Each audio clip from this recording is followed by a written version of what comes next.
Baru setelah para juri muntah tanpa henti, lalu memberi nilai 0 pada masakannya, wanita peniru itu akhirnya panik dan tersadar. Ia baru menyadari bahwa dirinya telah masuk ke dalam jebakan Imah. Semuanya bermula beberapa saat sebelumnya. Dalam kompetisi memasak itu, Imah menemukan sesuatu yang sangat aneh. Apapun hidangan yang ia buat, wanita peniru tersebut selalu bisa menirunya dengan sangat persis. Bukan hanya jenis makanannya saja, bahkan penggunaan bumbu, hingga detail terkecil pun selalu sama. Anehnya, setiap hidangan wanita peniru selalu mendapat pujian tinggi dari para juri.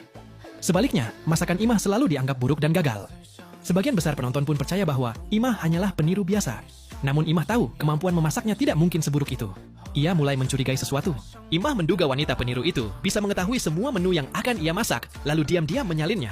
Bahkan mungkin ada cara rahasia yang digunakan untuk menukar rasa kedua hidangan mereka. Untuk memastikan kecurigaannya, Imah akhirnya memutuskan melakukan sebuah percobaan. Di ronde keempat, ia sengaja mengambil daun sayur busuk dari tempat sampah.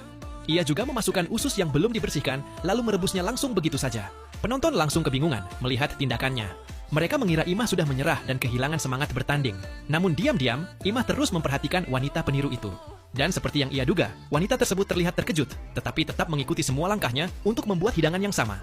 Bedanya, wanita itu memakai daun segar dan membersihkan ususnya dengan sangat teliti. Tak lama kemudian, keduanya menyelesaikan masakan masing-masing.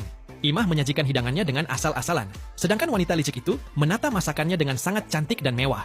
Saat kedua hidangan dibawa ke depan juri, wanita peniru langsung mengejek Imah. Ia menertawakan Imah karena berani membuat hidangan seburuk itu dalam kompetisi besar. Namun Imah tetap tenang. Ia hanya berkata bahwa semuanya akan terlihat jelas setelah penilaian dilakukan. Kedua hidangan pun dibawa ke meja juri.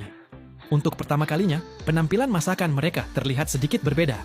Masakan wanita peniru tampak jauh lebih menarik, sedangkan milik Imah terlihat berantakan dan membuat orang kehilangan selera makan. Para juri bahkan enggan menyentuh hidangan Imah. Mereka memilih mencicipi masakan wanita peniru terlebih dahulu. Namun, sesaat setelah mencobanya, ekspresi mereka langsung berubah aneh. Awalnya mereka mengira rasa itu berasal dari bumbu khas tertentu. Karena penasaran, mereka terus mengunyah. Tetapi semakin lama, rasanya justru semakin aneh dan membuat mual. Satu persatu juri langsung muntah di tempat. Mereka buru-buru berkumur dengan air sambil menahan rasa mual. Seluruh penonton langsung tercengang melihat kejadian itu. Semua orang mulai bertanya-tanya, apakah masakan wanita peniru telah gagal total? Wanita itu sendiri juga tidak percaya. Ia segera mencicipi masakannya sendiri, dan detik berikutnya, ia ikut muntah. Ia sama sekali tidak mengerti apa yang sebenarnya terjadi. Padahal ia sudah meniru semua langkah dengan sempurna, dan bahkan menggunakan bahan yang jauh lebih bersih.